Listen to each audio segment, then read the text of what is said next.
We're going to run the country until such time as we can do a safe, proper, and judicious transition. So we don't want to be involved with having somebody else get in, and we have the same situation that we had for the last long period of years.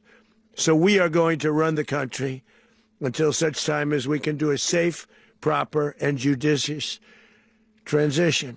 And it has to be judicious because that's what we're all about. Hello viewers, this is Ayo and you are welcome to Watch List by Ayo. Today we'll be diving on the US invasion in Venezuela and the arrest of the Venezuelan President Mr. Nicolas Maduro. On January 3rd, 2026, in one of the most stunning military operations in modern history, the United States forces entered Caracas, which is the capital of the Venezuela, and captured the sitting president Nicolas Maduro and his wife, Cilia Flores. President Trump has since declared that the United States will now run Venezuela. Today we are breaking down exactly what happened, why it happened, the global reaction, and what could come next. Hit that like button if you want more breaking news. And let's dive in. Sometimes between late Friday night and early Saturday morning local time, US Special Operations Forces, supported by airstrike, conducted a lightning raid on Miraflores Presidential Palace and other key sites in Caracas. According to General Duncan, chairman of Joint Chiefs, the operation was surgical, no large ground invasion, minimal reported civilian casualties, but overwhelming force at the point of contact. Maduro and his wife were taken alive, immediately flown to the US base, and by Saturday afternoon were in federal custody at the Metropolitan Detention Center in Brooklyn, New York. Photos and video released by the DEA shows the handcuffed Maduro being escorted off a military aircraft. The White House cites three main justifications to the invasion of Venezuela and the arrest of Venezuela president. 1. The long-standing $20 million US indictment against Maduro for narco-terrorism and drug trafficking. 2. Venezuela collapsed into humanitarian and immigration crisis, over 7 million refugees since 2015.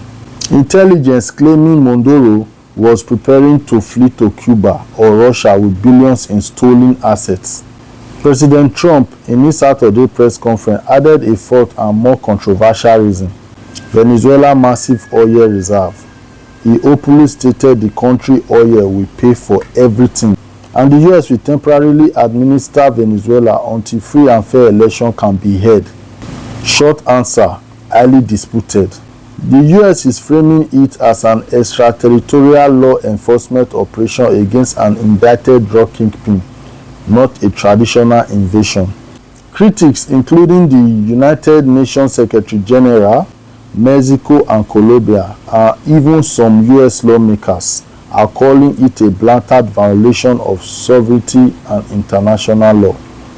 The 2003 Iraq invasion parallels are already everywhere online. Reactions around the world, from Latin America, massive protests in Bogota, Mexico City, and Havana. Cuba and Nicaragua have severed diplomatic ties. Russia and China both condemned the action and are pushing for an emergency UN Security Council meeting, which the US will likely veto. Mixed reactions are coming from the UK and Poland, but the UK and Poland expressed cautious support.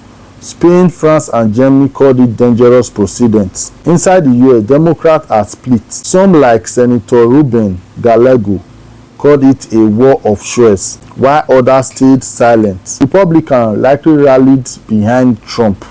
Why would the US invade Venezuela? If such an operation was to occur, experts say the US will likely justify by using long standard arguments.